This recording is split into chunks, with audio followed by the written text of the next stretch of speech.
Hello everybody, कैसे हैं आप सभी। स्वागत है आपका हमारे यूट्यूब चैनल पर। आगे बढ़ने से पहले मैं चाहता हूं कि आप चैनल को लाइक शेयर सब्सक्राइब जरूर करें बेटा, और हमारे टेलीग्राम चैनल को भी ज्वाइन कर लीजिए ताकि आपको डे टू डे अपडेट्स मिलती रहें। मैं चाहता हूं कि आप हमारे साथ दिन प्रतिदिन जुड़े रहें, अपनी मेहनत का हमें 100% दें, और मैं आप सभी के लिए प्रे करूंगा। मैं यही कर सकता हूं, मैं सिखा सकता हूं और मैं प्रे कर सकता हूं कि मेरे सभी बच्चों का सिलेक्शन हो जाए। मैं आप लोगों को यूनिफॉर्म में देखना जल्द से जल्द चाहता हूं, ठीक है बेटा। तो मैंने आपको प्रॉमिस किया था कि हम लोग हर दिन कुछ ना कुछ अलग सा करेंगे। तो अभी हमारे जो वोकैब सेक्शंस चल रहे हैं, पहले उसको कंप्लीट करते हैं, क्योंकि ग्रामर आपकी ऑलरेडी आपको आती है, लेकिन जो हमारे वोकैब सेक्शन है हम उसी में कहीं ना कहीं मार खा जाते हैं। तो अब की बार हम वोकैब को भी इतना स्ट्रांग कर देंगे कि वोकैब में हम मार ना खाएं। हम सिर्फ वही पढ़ेंगे, सारा पढ़ना इस टाइम में बेवकूफ़ी है। हम सिर्फ वही पढ़ेंगे जिसको हम पढ़ना चाहते हैं, जो एग्जामिनेशन पॉइंट ऑफ व्यू से इंपॉर्टेंट है।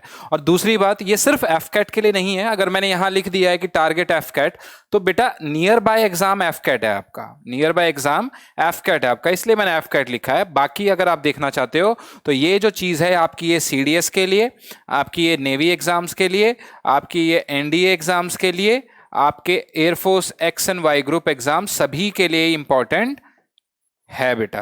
तो इसमें घबराने वाली बात नहीं है कि सर सिर्फ एफकैट के लिए है क्या। ये नहीं, बिल्कुल नहीं, ये सभी एग्जाम्स के लिए है, क्योंकि सभी चीज़ों में कॉमन, सभी एग्जाम्स में यही चीज़ें कॉमन आपकी होती हैं। कुछ चीज़ें डिलीट करनी होती है, कुछ चीज़ें ऐड करनी होती है, बस यही फर्क है, ठीक है बेटा। तो आगे बढ़ने से पहले आपने टॉपिक ऑलरेडी पढ़ लिया होगा, वन वर्ड सब्स्टिट्यूशन। ये सबसे ज़्यादा इंपॉर्टेंट होता है। 3 से 4 क्वेश्चन इस पर रिलेटेड पूछे जाते हैं। कभी कभी 5 चले जाते हैं, कभी कभी 6 चले जाते हैं, कभी 2 आ जाते हैं, कभी 3 आ जाते हैं, कभी 4 आ जाते हैं। तो इसका रेशियो 3 से 4 बना ही रहता है। तो आप समझ सकते हैं अगर 3 से 4 का रेशियो है तो ये कितना हमारे लिए इंपॉर्टेंट है, ठीक है बेटा। तो इसको समझने से पहले मैं आपसे एक बात कहना चाहता हूं कि आपको रूट वर्ड का पता होना चाहिए। इंग्लिश जो वर्ड बना है, वो इंग्लिश को सीखना is a different thing, but English के अंदर जो मटेरियल है उसे सीखना इज अ डिफरेंट थिंग, ठीक है बेटा। तो सिर्फ हम ऊपरी भाव से, अगर आप अरिहंत उठाएं, आप लूसेंट उठाएं, तो हम सिर्फ ऊपरी भाव से चलते हैं। वो ऊपरी भाव से सीखना is not a good thing, ठीक है। तो हम लोग सीखते हैं पहले वन वर्ड से पहले मैं एक चीज आपको छोटा सा ही, सिर्फ छोटा सा ही है रूट वर्ड, इसमें ज्यादा टाइम खराब नहीं करेंगे। Root words are the words in English which are a combination of basic words and additional prefixes and suffixes। मैंने आपको बता दिया था प्रीफिक्स का मतलब क्या होता है, पहले, और सफिक्स का क्या मतलब होता है बेटा, बाद में, लास्ट में जो जुड़ता है। किसी भी वर्ड के किस में जुड़ता है बेटा, लास्ट के। और जो प्री होता है वो किसी भी वर्ड के किस में जुड़ता है बेटा, पहले जुड़ता है, फर्स्ट, ये लास्ट है ना, ये फर्स्ट ये लास्ट। ये रेस के 2 घोड़े हैं, ये हमेशा फर्स्ट आता है प्री वाला, और ये सफिक्स जो हमेशा कैसा आता है, लास्ट आता है। तो रूट वर्ड क्या होता है बेटा, एक वर्ड होता है आपका, एक वर्ड होता है आपका बीच का, इसको ऐसे समझ लो। इससे जो पहले लग गया, ये जो पहला लग गया, ये हो गया आपका प्रीफिक्स, और जो इसके बाद लग गया वो हो गया आपका सफिक्स। जो मूल शब्द है, इसे क्या बोलते हो आप, मूल शब्द। क्या बोलते हो बेटा, मूल शब्द। ये किससे मिलते हैं आपके, ग्रीक से मिलते हैं, ग्रीक से आते हैं, या आपके लैटिन भाषा से आते हैं। किससे आते हैं बेटा, ग्रीक भाषा से या लैटिन भाषा से। तो इनको आप क्या कहते हो बेटा, ये जो बीच में आपको दिख रहा है ये वाला पोर्शन, इसको आप कहते हो मूल शब्द, इसको मेन शब्द कहते हैं। इसी को आप क्या कहते हो बेटा, इंग्लिश में रूट वर्ड कहते हो। इन रूट वर्ड से मतलब ये जब ये प्रीफिक्स और सफिक्स इसमें जुड़ जाते हैं तो ये रूट वर्ड आपका कंप्लीट हो जाता है, ठीक है बेटा। तो रूट वर्ड्स को आपके समझना बहुत जरूरी है। Root words are the words in English which are combination of basic words and additional prefixes and suffixes. Root words in English are upon which complete words are built। मैंने आपको बता दिया, जब आपको पूरा वर्ड की संरचना करनी हो, आपको पूरा वर्ड फॉर्मेशन करना हो, तो आप क्या करते हो, आप पहले रूट वर्ड को उठाते हो, उसमें प्रीफिक्स जोड़ते हो, सफिक्स जोड़ते हो, जो भी उसमें उस टाइम पे इंपॉर्टेंट है, ठीक है, उसको जोड़कर आप उसे पूरा करते हो। This usually happens by adding prefix and suffix. ये आपको मैंने बता दिया। जैसे मैंने एक एग्जांपल लिया, फिलैंथ्रोपी। देखिए मैं एग्जांपल भी वन वर्ड सब्स्टिट्यूशन के हिसाब से ले रहा हूं, क्योंकि हम यही सीख रहे हैं। इस टाइम पर अगर मैं आपको और ग्रामर के टॉपिक सिखाने लगूं तो भैया आप इंटरेस्ट नहीं दोगे। कॉमनली बात, अगर मैं आपकी जगह होता तो मैं भी नहीं देता, क्योंकि मुझे पता है सर पे एग्जाम है और अब मैं आपके टॉपिक क्लियर करूंगा क्या, मेरे को प्रैक्टिस कराओ, जितनी प्रैक्टिस हो सके उतनी प्रैक्टिस करवाओ आप। मैं आशा करता हूं आपने ऑलरेडी सब चीजें पढ़ रखी हैं बेटा।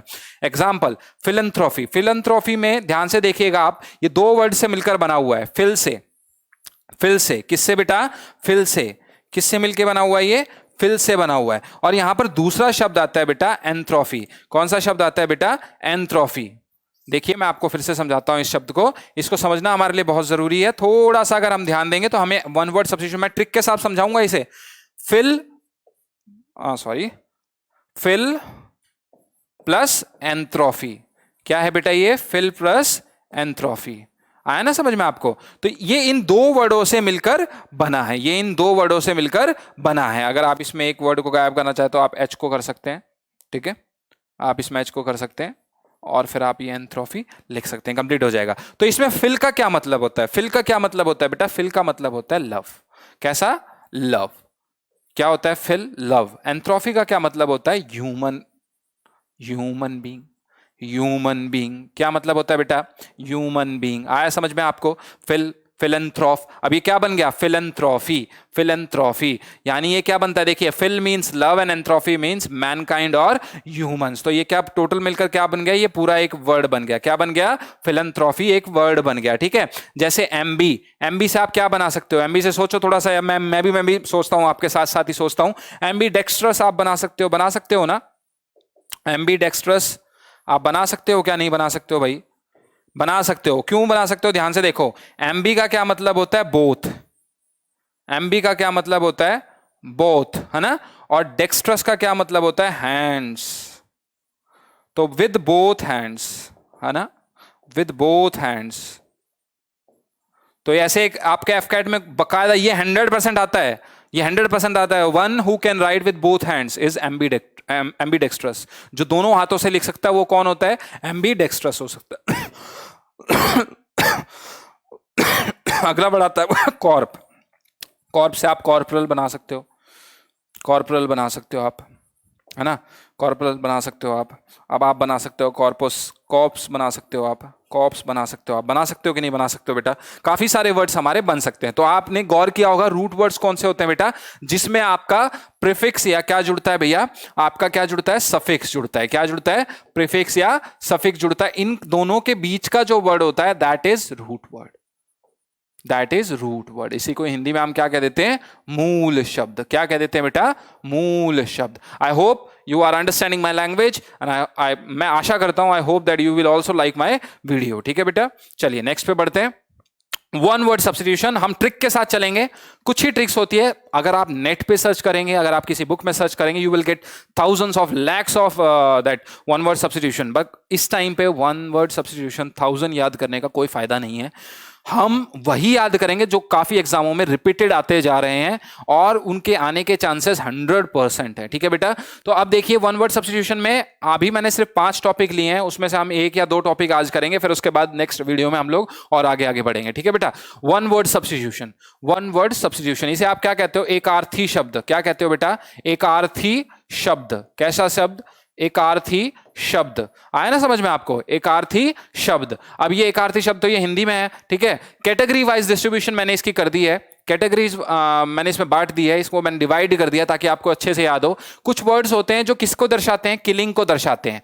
मारना, मरना या मारना, मरना या मारना, है ना। ये किसको दर्शाते हैं बेटा? डेथ को दर्शाते हैं, किलिंग या डेथ को। तो ये आप इसका जो रूट वर्ड होता है बेटा वो क्या होता है? साइड होता है। कैसा रूट वर्ड होता है बेटा? साइड होता है, यानी जो अंत में जुड़ता है ना, जो अंत में, मैं एग्जांपल बाद में दूंगा, अभी एग्जांपल नहीं दूंगा मैं आपको, ठीक है। साइड, साइड यानी ऐसा वर्ड, इसके जो भी आपका इसका वन वर्ड सब्स्टिट्यूशन बनेगा उसके एंड में क्या जुड़ेगा? हमेशा साइड जुड़ेगा। क्या जुड़ेगा बेटा? हमेशा साइड जुड़ेगा। आप याद कर लीजिएगा, इसके बहुत अच्छी चीजों से मैं समझा रहा हूं आपको। ये हमारी मतलब कई सालों की मेहनत का नतीजा है कि हम लोग ये नोट्स आपके लिए प्रोवाइड कर रहे हैं बेटा। इसलिए मैं आपसे बार बार विनती कर रहा हूं कि आप लाइक और शेयर जरूर करें और काफी ज्यादा से ज्यादा दोस्तों को हमारे तरफ अट्रैक्ट करने की कोशिश करें बेटा। और टेलीग्राम चैनल को भी ज्वाइन कर लीजिए ताकि आपको डे टू डे की अपडेट्स हमेशा मिलती रहे। ठीक है बेटा, तो वन वर्ड डिनोटिंग किलिंग और डेथ, तो उसके लास्ट में रूट वर्ड कैसा जुड़ेगा? साइड जुड़ेगा। अच्छा, दूसरा देखते हैं, वन वर्ड डिनोटिंग फोबिया और मेंटल डिसऑर्डर। आपके अंदर मेंटल डिसऑर्डर होते हैं, कुछ साइकोलॉजी डिसाइड करती है, कुछ आप अपने आप डिसाइड करते हैं, कुछ आपके बॉर्न, जब आप बॉर्न होते हो, इनबॉर्न, तब से आप जन्म से लेकर आते हो, कुछ आपके बाद में डेवलप होते हैं ना। तो ऐसी चीजें, वो मेंटल डिसऑर्डर, आपको कोई मेंटल डिसऑर्डर हो जाए, उसका क्या पहचान होगी? फोबिया, मेंटल डिसऑर्डर की अगर आपको वन वर्ड सब्स्टिट्यूशन पहचानना है तो उसमें जो रूट वर्ड होगा ना बेटा, वो लास्ट में फोबिया या मेनिया, फोबिया या मेनिया, ये दोनों ही डर को दर्शाते हैं। किसको दर्शाते हैं बेटा? डर को दर्शाते हैं। और साइड किसको दर्शाता है बेटा? मरने को दर्शाता है। किसको दर्शाता है? मरने को दर्शाता है। तो फोबिया या मेनिया किसको दर्शाते हैं? डर को दर्शाते हैं। किसको दर्शाते हैं बेटा? डर। One word denoting general objects. अब इसके लिए कोई वर्ड नहीं है, इसके लिए कोई भी रूट वर्ड नहीं है। क्यों? क्योंकि मैंने देखो ऑलरेडी यहां पर दिया है जनरल ऑब्जेक्ट्स। जरूरी तो नहीं ना कि हर चीज को याद करने के लिए आपके पास कोई ना कोई स्पेसिफिक वर्ड हो। हर चीज पर आप अपने कानून लागू नहीं कर सकते। मैं भी नहीं कर सकता, मेरे भी जोर नहीं चलता, आप भी नहीं कर सकते, आपका भी जोर नहीं चलता बेटा। तो वन वर्ड ऐसे जो डिनोट करते हैं जनरल ऑब्जेक्ट्स, हम उसके बारे में पढ़ेंगे, हम बताएंगे बारे में धीरे धीरे, लेकिन हाँ ये याद हो जाएंगे, ये बड़े आसान होते हैं, जल्दी याद हो जाते हैं। One word denoting kinds of government, ये सबसे मेन है, इसको आप नोट कर लीजिएगा, ये सबसे मेन है। अगर मान लो चार आते हैं तो कई बार दो इसमें से पूछ लेते हैं, एक इसमें से पूछ लेते हैं, किलिंग या इसमें से एक इसमें से पूछ लेते हैं, ठीक है, दो इसमें से भी पूछ ले। गवर्नमेंट वाला सबसे मेन है, गवर्नमेंट वाला सबसे मेन है। इसमें से दो आ जाते हैं, कभी कभी दो 100% आ जाते हैं भैया दो, ये और दो ना ऐसे आएंगे जिसमें कंफ्यूजन का रेट हाई होता है। कंफ्यूजन का रेट कैसा होता है? हाई होता है। लेकिन हम कंफ्यूजन को नहीं क्रिएट होने देंगे, हम कंफ्यूजन को यहीं खत्म कर देंगे। अब देखिए one word denoting kinds of government, अगर कोई भी वन वर्ड ऐसा गवर्नमेंट को दर्शाता है तो वहां पर क्या जुड़ता है बेटा? आर्की या क्रेसी। उसमें रूट वर्ड क्या होता है बेटा? आर्की या क्रेसी, यानी ये लास्ट में जुड़ता है। कहां जुड़ता है बेटा? लास्ट में जुड़ता है। देखिए बेटा, ठीक है, आया समझ में? आशा करता हूं समझ में आ गया होगा। और देखिए पांचवा है, छठे सातवें भी आएंगे अगली वीडियो में। वन वर्ड डिनोटिंग मैरिज, अगर आपकी मैरिज का बात होती है तो मैरिज में लास्ट में क्या आता है बेटा? रूट वर्ड गैमी आता है। कैसा आता है भैया? गैमी। गैमी का मतलब क्या होता है? जोड़। क्या होता है बेटा? जोड़, है ना, गैम्बलर, गैमी, जोड़, है ना बेटा, जोड़। जोड़ जोड़ से प्लस कर देना, ठीक है बेटा, प्लस कर देना। तो अब चलिए चलिए आइए जल्दी आते हैं, जल्दी हम लोग इस पे आते हैं। पानी वानी पीना तो आप पी लीजिए बेटा। फिर देखिए वन वर्ड डिनोटिंग किलिंग और डेथ, अभी हमारा टॉपिक जो इस वीडियो का रहेगा वो रहेगा वन वर्ड डिनोटिंग किलिंग और डेथ। ये वही सेलेक्टेड वर्ड्स हैं जो आपके 100% एग्जाम में आते हैं बेटा। तो इस पे फोकस करना, ध्यान से फोकस करना। हम आज तो सिर्फ मैं आपको ये चीजें करवाऊंगा, धीरे धीरे हम इसके उस पर, अभी हमारा प्लान बहुत बड़ा है, मतलब हम 60 दिन या प्रैक्टिस करेंगे, खूब जम के प्रैक्टिस करेंगे। तो मैं क्वेश्चंस भी लेके आऊंगा, उसमें मगल अप कर देंगे, सारी चीजों को मिक्स कर देंगे, तब हम फाइंड आउट करेंगे। क्योंकि यहां से तो एक बार आपको ऐसा लगता है कि अब याद हो गया, लेकिन जब आप उसको सॉल्व करने बैठते हो तो वो मिसप्लेस हो जाता है कहीं, है ना, तो उसको मिसप्लेस नहीं होने देंगे, ठीक है। वन वर्ड डिनोटिंग किलिंग और डेथ, ऐसे शब्द जो किसको दर्शाते हैं? मौत को दर्शाते हैं, मरना मराना को दर्शाते हैं बेटा। उसके बीच में मैंने क्या बताया था? रूट वर्ड कैसा जुड़ता है? साइड जुड़ता है। क्या जुड़ता है बेटा? साइड जुड़ जाता है। तो देखिए ध्यान से, अब आप खुद ही कहेंगे कि हाँ सर आपने बिल्कुल सही कहा था। मर्डर ऑफ वंस फादर क्या होता है? मर्डर ऑफ वंस फादर, अपने ही पिता का कत्ल कर देना, पेट्रीसाइड। इसे याद करने का तरीका क्या है? पैत्री, पैत्री यानी पिता की प्रॉपर्टी, पैत्री, पेट्रीसाइड हम क्या बोलते हैं? पेट्रीसाइड। तो आप इसको कैसे याद कर सकते हैं? मर्डर ऑफ वंस फादर यानी अपने ही पिता का कत्ल कर देना, अपने ही पिता का क्या कर देना? कत्ल कर देना। कितना बड़ा जुल्म है ये, अपने ही पिता का कत्ल कर देना, दैट इज पेट्रीसाइड। कैसा side? Patricide. Murder of an infant, नवजात, शिशु, कैसा बेटा? शिशु, नवजात, है ना बेटा, क्या बोलते हो आप इसे? शिशु या नवजात। भैया देखो मैं बता रहा हूं ना, कुछ वर्ड बड़े इजी होते हैं। मैंने क्या बताया? लास्ट में क्या जुड़ेगा? मर्डर के बाद साइड। अगर आपने एग्जाम में देख लिया मर्डर ऑफ इन्फेंट, तो आपको पता है कि लास्ट में तो साइड जुड़ता ही जुड़ता है। और यहां पर ये सबसे आसान क्यों हो गया? क्योंकि नवजात की हत्या, नवजात की हत्या, इन्फेंटिसाइड। यहां पर इन्फेंट जुड़ गया प्लस ये आपका साइड जुड़ गया, तो ये टोटल वर्ड क्या बन गया? इन्फेंटिसाइड। पहला वर्ड क्या था? पेट्रीसाइड, पेट्रीसाइड। इसको रिमूव कर देते हैं बेटा, पेट्री प्लस साइड, है ना। और दूसरा वर्ड क्या है? इन्फेंटी प्लस साइड, है ना, इन्फेंटिसाइड और पेट्रीसाइड, ठीक है बेटा, ऐसे याद आप इसको कर सकते हैं। तीसरा देखिए, मर्डर ऑफ वंस मदर, अपनी मां का कत्ल कर देना। किसका कत्ल कर देना बेटा? अपनी मां का ही कत्ल कर देना। ये अक्सर हम लोग कब देखते थे? राजा महाराजा के टाइम में, है ना, एक पद के लिए दूसरे पद के लिए भाई उसका जो राजा होता था उसका बेटा उसकी हत्या कर देता था, और फिर वो आगे उस पर राज करता था, गद्दी पर राज करता था। फिर आने वाली जो औलाद होती थी वो उसका कत्ल कर देती थी, फिर वो राज करती थी आगे, है ना। तो ये आपका क्वेश्चन भी है, एक हिस्ट्री का क्वेश्चन है कि पितृघाती वंश किसे कहते हैं? जिसमें मतलब जो शासन चलता आया है वो कैसे चलता आया है कि पहले वाले को मारा दूजा बैठा, दूजे वाले को मारा तीसरा बैठा, तीसरे वाले को मारा चौथा बैठा। ये कैसे समझा रहा हूं मैं? मेरा बेटा मुझे मारेगा, फिर वो बैठेगा, उसका बेटा उसे मारेगा, फिर वो बैठेगा, उसका बेटा उसको मारेगा, फिर वो बैठेगा। तो इस तरह से एक पीढ़ी दर पीढ़ी, इसको बोलते हैं पितृघाती वंश। तो ये आपका क्वेश्चन भी बन जाता है। आप देखिएगा पितृघाती वंश कौन सा होता है, murder of one's mother, matricide. ठीक है, आप इसके क्या बोलेंगे, मैट्रीसाइड। देखिए मैंने कहा था पैट्रीसाइड, पैत्री, और ऐसे ही मैत्री क्या होता है, मैत्री है ना, माता, क्या, माता। वैसे तो मैत्री का मित्रता होता है, लेकिन हम इसे याद करने के लिए ऐसी चीजें याद करते हैं बेटा, क्योंकि जबरदस्ती हमें कई चीजें याद करनी होती है ना, तो हमें उन चीजों के ट्रिक्स को खोजना होता है। ठीक है, मैट्रीसाइड यानी माता, माता का कत्ल। मर्डर ऑफ वंस ब्रदर, अपने ही भाई का कत्ल कर देना। किसका कत्ल कर देना बेटा, अपने ही भाई का कत्ल कर देना, तो क्या कहलाएगा, फ्रेटीसाइड। क्या कहलाएगा, फ्रेटीसाइड। फ्रेटी आपका भाई था, आपका दोस्त के रूप में वो था, आपके भाई के रूप में वो था, आपने उसका कत्ल कर दिया। साइड तो जुड़ता ही जुड़ता है, फ्रेटी से आप याद कर सकते हैं, फ्रेटी मेरा दोस्त, फ्रेटी नाम का दोस्त, फ्रेटी नाम का दोस्त। और वो बहुत ज्यादा कैसा था, फैटी था। कैसा था, फैटी था। फ्रेटी नाम का दोस्त बहुत ज्यादा फैटी था। ठीक है, मर्डर ऑफ वन सिस्टर, अपनी सिस्टर का कत्ल कर देना। सिस्टर का, इसका एस, इसका एस, सोरोरी साइड। कैसा साइड, सोरोरी। अरे सोरी सिस्टर, कैसी सिस्टर, सोरी सिस्टर। ठीक है, सोरोरी साइड। कैसी साइड बेटा, सोरोरी साइड। आप इसको क्या बोल सकते हैं, सोरोरी साइड। तो ये बड़े आसान ट्रिक से आप इसको याद कर सकते हैं। देखिए ट्रिक्स तो वैसे भी किसी चीज की नहीं होती, हम बनाते हैं, हम बनाते हैं। वी आर क्रिएटिव, इससे पता चलता है वी आर क्रिएटिव। ठीक है बेटा, तो मर्डर ऑफ वन सिस्टर क्या कहलाता है आपका, सोरोरी साइड। ठीक है, मर्डर ऑफ वंस मदर, ये वापस आ चुका है। मैट्रीसाइड हम लोग इसके बारे में पढ़ चुके हैं, रिपीटेड है।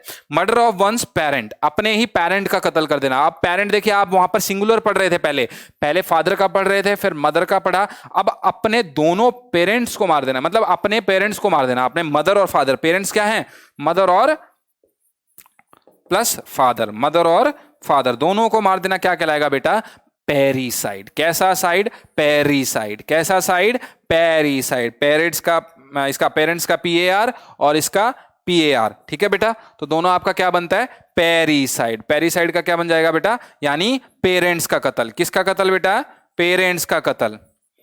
समझे ना आप मेरी बात को। तो आप इन छोटी छोटी चीजों से इनको याद कर सकते हो बेटा, इन छोटी छोटी चीजों से आप इन्हें याद कर सकते हो बेटा। देखिए नेक्स्ट पे आते हैं हम लोग, नेक्स्ट पे आते हैं। देखिए ध्यान से, मर्डर ऑफ रेस और होल फैमिली। आपने एक चीज नोटिस करी होगी, मैंने आपको कोई चीज गलत नहीं बताई इसमें। मैंने आपको यह बताया था कि लास्ट अंत में जो भी चीज मर्डर को दर्शाती है, आप क्या जोड़ देंगे, साइड जोड़ देंगे। क्या जोड़ देंगे बेटा, साइड जोड़ देंगे। क्या जोड़ देंगे, साइड। मर्डर ऑफ रेस और होल फैमिली। अब आपने क्या किया, आपने भैया पूरी अपनी रेस का, यानी आपके जो पीछे भाई बंधु जितने भी थे सबको मार दिया, पूरे परिवार को मार दिया, तो वो क्या कहलाता है आपका, जिनोसाइड। क्या कहलाता है, जिनोसाइड। जिन्होंने आपको पाला पोसा, जिन्हों से कैसे याद कर सकते हो आप इन्हें, जिन्होंने आपको पाला पोसा, सबको आपने मार डाला। ठीक है, सबको आपने क्या कर दिया भैया, मार डाला। आपने क्या, तो अब हम आते हैं बेटा मर्डर ऑफ मैन और वुमेन पे। इसको हम लोग क्या कहते हैं, होमिसाइड कहते हैं। क्या कहते हैं बेटा, होमिसाइड। अभी तक हम लोगों ने किसका पढ़ा, हम लोगों ने मैत्री का पढ़ा, मैत्री का पढ़ा, हम लोगों ने पैत्री का पढ़ा। किसका पढ़ा, पैत्री का पढ़ा, यानी पिता का पढ़ा, है ना। यहां हमने माता का पढ़ा, समझ लिया ना बेटा आपने। तो अब आप आ गए किस पे, अब सीधा मैन और वुमेन। अब हमने इनके जेंडर को दर्शा दिया कि मैन और वुमेन, और दोनों के लिए ही एक ही शब्द का इस्तेमाल किया जाता है, दैट इज होमिसाइड। उसको क्या बोला जाता है बेटा, होमिसाइड। क्या बोला जाता है, होमिसाइड बेटा। ठीक है, नेक्स्ट आता है आपका मर्डर ऑफ फीटस। क्या बोलते हैं बेटा इसको, मर्डर ऑफ फीटस। इसको फोइटस नहीं बोलते, इसको बोलते हैं हम लोग फीटस। क्या बोलते हैं, फीटस। तो ये फीटस क्या होता है, अनबॉर्न चाइल्ड, यानी जो पेट में है। जो कैसा है बेटा, जो पेट में है आपके, जो कैसा है, पेट में है। ठीक है, तो वो क्या है, अनबॉर्न चाइल्ड है। उसको हम क्या बोलते हैं, देखिए यहां से आपने फीट लिया, यहां से आपने फीट लिया, और जैसा मैंने आपको बता रखा लास्ट में क्या जोड़ेंगे आप, साइड। तो फिटी साइड। कैसा साइड बेटा, फिटी साइड। कैसा साइड, फिटी साइड। तो फीटस जो वूम्ब में बच्चा होता है उसको उसी में मार देना।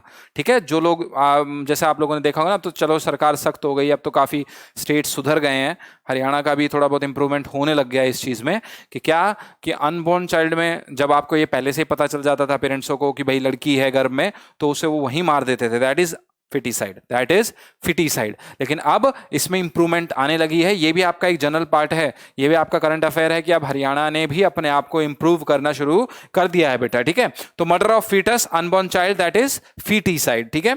मर्डर ऑफ वंस वाइफ, अपनी ही वाइफ का कत्ल कर देना, अपनी ही वाइफ का क्या कर देना बेटा, कत्ल कर देना, वो क्या कहलाता है आपका, युक्सोरिसाइड। युक्सोरिसाइड, उक्सोरी भी बोल सकते हो आप इसे, युक्सोरी भी बोल सकते हो आप इसको, कैसे बोल सकते हो, जोरीसाइड भी बोल सकते हो आप, इसमें यू साइलेंट भी हो जाता है, जोरीसाइड भी आप इसे बोल सकते हो। तो ये आपका क्या बन जाएगा बेटा, जोरीसाइड आपका बन जाएगा।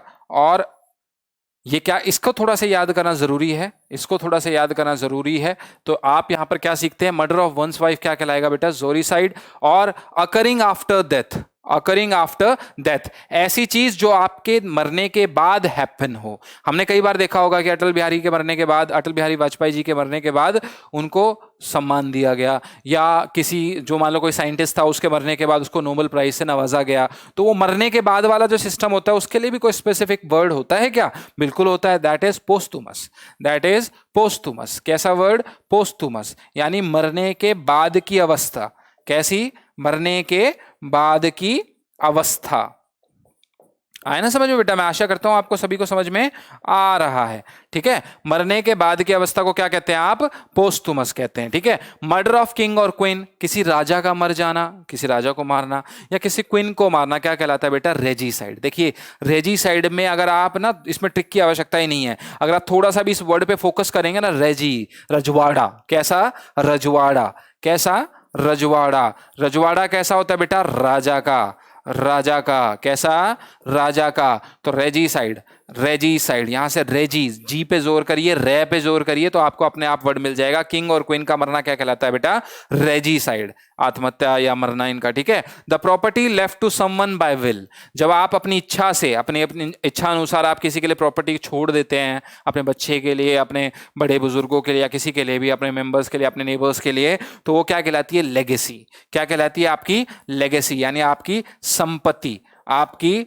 संपत्ति, क्या, आपकी संपत्ति, ठीक है ना बेटा, आपकी संपत्ति कहलाती है। वो क्या कहलाती है, आपकी पैतृक संपत्ति। आप क्या करते हैं, आपने पिता से ली, फिर आपने इच्छा से और किसी और को दे दी, तो वो संपत्ति कहलाती है आपकी, ठीक है। Words inscribed on the grave tomb in the memory of the one buried. अब देखिए, जब क्रिश्चियन, ये क्रिश्चियन लोगों के उसमें होता है, ये क्रिश्चियन जो लोग होते हैं ना, उनके उसमें होता है, उसमें क्या होता है, दफन करने के लिए ऊपर एक ऐसे पत्थर लगा दिया जाता है, इस पत्थर पे उस आदमी की डिटेल लिखी होती है, उसका नाम लिखा होता है और वो कब मरा ये लिखा होता है, ठीक है बेटा। तो ये सारी चीजें आपको पता है। Words inscribed on the grave और tomb in the memory of one buried, उसके मरने के बाद उसकी याद में जो पत्थर गाड़ा जाता है, उस पर लिखा जाता है, उसको क्या बोला जाता है आप, एपिटैफ। क्या बोलते हो उसे आप, एपिटैफ। इस वर्ड का इस्तेमाल आपने द ममी मूवी में भी सीखा होगा, द ममी मूवी में भी आपने इस वर्ड को देखा होगा, एपिटैफ। क्या बोलते हैं आप इसे, एपिटैफ। अब देखिए अगला आता है आपका वन वर्ड, जो आपके किसको दर्शाते हैं, फोबिया या किसी मेंटल डिसऑर्डर को दर्शाते हैं। देखिए अगर आप इसकी गहराई में जाएंगे तो इतने सारे फोबिया, इतने सारे डर होते हैं, छिपकली का डर, फलाना डर, वो डर, ये डर, कैमरे का डर, पता नहीं हजार तरह के डर मौजूद हैं, लेकिन हमें वही पढ़ने जो एग्जामिनेशन पॉइंट ऑफ व्यू से जरूरी हैं। तो सिर्फ यही है, इतना भी कर लेंगे, that is more than, far than sufficient, that is more than sufficient. Phobia या मेनिया, उसमें रूट वर्ड आपका, उसमें रूट वर्ड क्या जुड़ता है बेटा, फोबिया या मेनिया। ये चीज किसको दर्शाती है, डर को दर्शाती है। किसको दर्शाती है बेटा, डर को दर्शाती है। Fear of ghost, fear of ghost, मैंने सबसे पहले इसको सिलेक्ट किया है क्योंकि ये सबसे कॉमन चीज है, भूतों से डरना। ड्रीम में मम्मी भूत आ गया था, उससे डर गया, तो उसको क्या बोलते हैं, फेज्मोफोबिया। क्या बोलते हैं उसको, फेज्मोफोबिया। ये जो फोबिया होता है ना, इस वर्ड को याद कर लो, फेज्मोफोबिया, फेज्मोफोबिया। 2-3 बार बोलोगे, fear of ghost, phasmophobia, fear of ghost, phasmophobia, है ना बेटा। फियर ऑफ बुक्स, अगर किताबों से, देखिए जनरली आजकल इससे हम नहीं डरते हैं, लेकिन जो कुछ बच्चे होते हैं छोटे छोटे, जो लिटरली हम लोग कहें 1st to 3rd क्लास तक के बच्चे, वो थोड़ा सा बुक से डरते हैं, थोड़ा सा बुक से डरते हैं। और वो बुक से डरते हैं तो क्यों डरते हैं, उसका रीजन तो वही जाने। तो जो वो चीज होती है, उसका जो मतलब उस कंडीशन को, उस अवस्था को हम क्या बोलते हैं, बिब्लियोफोबिया। क्या बोलते हैं बेटा, बिब्लियोफोबिया। क्या बोलते हैं हम लोग उसे, बिब्लियो फोबिया। क्या बोलते हैं? बिब्लियोफोबिया। फिर से दोहराइए, बिब्लियोफोबिया। देखिए मैं आपको गारंटी दे रहा हूं, आप मेरे साथ ही सीख जाएंगे, आपको बाद में देखने की आवश्यकता ही नहीं पड़ेगी। तो आप क्या कहेंगे? फियर ऑफ बुक्स को, बुक्स का बी और इसका बी, बिब्लियोफोबिया। बिब्लियोफोबिया किसका? बुक्स का, बुक्स का, है ना। फियर ऑफ एयर, एयर से डरना, हवा से डरना। पायलट्स बन रहे हैं आप लोग, आपको नहीं डरना, ये डर आपके अंदर नहीं होना चाहिए भैया, मैं आपको गारंटी कह रहा हूं, ये डर आपके साथ नहीं होना चाहिए। फियर ऑफ एयर, इसको क्या बोलते हो? एरोफोबिया। क्या बोलोगे? एरोफोबिया। एयर से जुड़ गया, एयर से बन गया, फोबिया ऑलरेडी डर को दर्शाने के लिए है ही, तो क्या हो गया? ये एरोफोबिया। क्या हो गया बेटा? ये aerophobia. Fear of high places, ये भी आप ही के लिए, एफ कैट वालों के लिए बहुत जरूरी है। हाई प्लेसेस से नहीं डरना आप लोगों को, आप लोगों को जेट चलाना है तो आपको डरना नहीं है, आपको पायलट बनना है। क्या बनना है? पायलट बनना है। Fear of high places. Acrophobia. कैसा फोबिया? एक्रो। इसको कैसे याद कर सकते हो आप? हाई प्लेसेस तो हो सकता है आपको याद ना हो, एयर से आप एक्रो याद कर लीजिए, एयर से आप एरो याद कर लीजिए। एयर से एरो डायरेक्ट वर्ड है, एयर से एक्रो थोड़ा सा टेढ़ा है, लेकिन इससे आपको आइडिया मिल जाएगा, कुछ हाई, कुछ ऊपर, है ना। ठीक है। फियर ऑफ डिसीज और सिकनेस। फियर ऑफ डिसीज और सिकनेस, आप डरते हैं कि आपको कोई ना कोई सिकनेस हो जाएगी, आप किसी चीज से डरते हैं, आप बीमारी से डरते हैं, आपको ऐसा लगता है कि मुझे कल जाके ये बीमारी हो जाएगी, तो उस डर को क्या कहते हैं? उस अवस्था को क्या कहते हैं? पैथोफोबिया। ये जो पैथो है ना, पैथोलॉजी लैब नहीं बोलते हम लोग, पैथोलॉजी लैब बोलते हैं, जहां आपके टेस्ट वगैरह होते हैं ना बेटा, पैथोलॉजी लैब। तो ये पैथो किसको दर्शाता है बेटा? ये किसी डिसीज, या इसको हम बोल सकते हैं कॉमन भाषा में मेडिसिन रिलेटेड, मेडिसिन रिलेटेड। कैसा रिलेटेड? Medicine related. तो ये क्या होता है बेटा? आपका पैथोलॉजी, पैथोफोबिया, है ना। तो ये क्या बन जाएगा? फियर ऑफ डिसीज, सिकनेस आपका क्या कहलाता है बेटा? पैथोफोबिया। आ गया समझ में? फियर ऑफ फॉरनर्स, फॉरनर्स से डरना, फॉरनर्स से डरना। अब फॉरनर्स तो चाहे किसी भी चीज से रिलेटेड हो, चाहे बाहर आने वाले लोग हों या चाहे कैसे भी, तो सीनोफोबिया, जीनोफोबिया। क्या बोलते हैं इसे आप? Xenophobia, xenophobia. सेंट जेवियर हमारे यहाँ आए थे, सेंट जेवियर हमारे यहाँ आए थे, जेवियर। आज भी उनकी जो बॉडी है वो गोवा चर्च में एज इट इज लाई करती है, एज इट इज लाई करती है। आप सोच के देखो, इतने सालों से उसकी बॉडी को वहीं रखा हुआ है, उसको दफनाया नहीं गया है, सोच के देखिए आप। Fear of foreigners, xenophobia. Fear of solitude, अकेलापन, है ना। फियर ऑफ सॉलिट्यूड, अकेलापन, तो इसको क्या कहते हैं हम लोग? ऑटोफोबिया। अपने आप से डरने लग जाते हैं आप, अकेलेपन से डरने लग जाते हैं आप, कि भाई अब मैं क्या करूं, मेरा साथ कौन देगा, मैं किसके साथ खेलूं, मैं किसके साथ क्या करूं, है ना। समझ में नहीं आया आपको? समझ में आया होगा ना बेटा आपको? ऑटोफोबिया। फियर ऑफ डेप्थ्स, अब मान लो आप हाइट से डरते थे, तो डेप्थ से भी तो डरता होगा कोई। गड्ढे से डरता होगा, या मतलब नीचे गिरने से डरता होगा, या बिल्डिंग के ऊपर वाली फ्लोर पे। भैया ऐसे लोगों को बिल्डिंग के ऊपर वाला फ्लैट नहीं दिया जाता, नहीं तो गिर गिर के हम का नुकसान हो जाएगा। बाथोफोबिया। बियर ऑफ डेप्थ को क्या बोलते हैं हम लोग? बाथोफोबिया, बाथोफोबिया। इसको ऐसे याद कर सकते हो आप, डेप्थ, डेप्थ क्या होती है? गहराई। जब आप नहाने जाते हो तो बाथ टब में आप बैठते हो, बाथोफोबिया। बात करने के लिए आप उस टब में बैठे हो, टब का शेप कैसा होता है? गहराई में, गड्ढे की तरह होता है, गड्ढे के समान होता है ना बेटा। इसको ऐसे भी आप याद कर सकते हो। कुछ रह गए वर्ड्स, 6 वर्ड्स और रह गए, जल्दी करते हैं हम इसे। Fear of home, home, home किसका? इकोलॉजी आप किसको बोलते हो? इकोलॉजी आप किसको बोलते हो? जीव तंतुओं का घर, जीव तंतुओं का घर, जीव तंतुओं का घर बोलते हो कि नहीं बोलते हो बेटा? तो आपका फियर ऑफ होम क्या कहलाएगा? इकोफोबिया, इकोफोबिया। इको किसको दर्शाता है? घर को दर्शाता है। किसको दर्शाता है? घर को दर्शाता है। तो फियर ऑफ होम क्या हो गई? इकोफोबिया हो गया। फियर ऑफ वर्क, काम से डरना, आप काम चोर हो जाते हो, आप काम से डरने लग जाते हो, तो वो क्या कहलाता है? आपका एर्गेसियोफोबिया, या हम इसको बोल सकते हैं एर्गोफोबिया। क्या बोल सकते हैं हम इसे? एर्गोफोबिया भी बोल सकते हैं हम इसे। दोनों वर्ड बड़े अच्छे हैं, इस वर्ड के आने के चांसेस ज्यादा होते हैं, ये वर्ड कॉमन नहीं है, पर हाँ यूं है कि भाई इस वर्ड से ही इस वर्ड का जन्म हुआ है, इस वर्ड से ही इस वर्ड का जन्म हुआ है। ठीक है बेटा। Fear of marriage, fear of marriage, शादी से डर, शादी से डर क्या होता है? गेमोफोबिया। ये तो कॉमन सी बात है, कॉमन सी बात है, काफी सारे लोगों के साथ होता है शादी का डर। नहीं भैया, शादी बर्बादी, शादी क्या है? बर्बादी। ठीक है भैया। तो फियर ऑफ मैरिज क्या है? Gamophobia. Fear of writing, fear of writing, graphophobia. इसको याद कर लीजिएगा आप, ग्रेफोफोबिया, इसको अच्छे से याद कर लीजिएगा, ये आगे भी काम आएगा कभी ना कभी। ग्रेफोफोबिया, अगर आप कभी और किसी लाइन में जाना चाहेंगे तो ये उसमें भी काम आता है, ये तो बहुत जगह पूछा जाता है। ग्रेफोफोबिया, जो हम बोलते हैं ना पठन या लिखन की जो बीमारी होती है उसे क्या कहा जाता है? तो उसे ग्रेफोफोबिया कहा जाता है। फोबिया डर हो गया, ग्रेफो मतलब लिखना, ठीक है, writing. Fear of failure, fear of failure, fail होने से डरना, फेल होने से डरना क्या कहलाता है? देखिए ध्यान से, कैकोरफियोफोबिया। इसको कैसे तोड़ते हैं? देखो ध्यान से, कैकोराफियोफोबिया, यहां पर कैकोराफियोफोबिया, ये 3 वर्ड से मिलकर बना हुआ है, देखो ध्यान से, आ गया ना। लेकिन ये है एक्चुअली क्या, 2 वर्ड का मिलन, यानी ये सिर्फ इतना, ठीक है। कैकोराफियोफोबिया, ठीक है।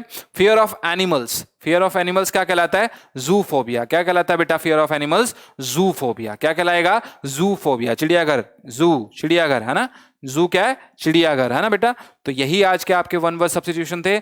तो हम आशा करते हैं कि आपको ये क्लास पसंद आई होगी, और मैं जानता हूं कि आप इस क्लास में अपना 100% देंगे बेटा, और आगे भी हम लोग प्रैक्टिसेस जारी रखेंगे। तब तक के लिए जय हिंद।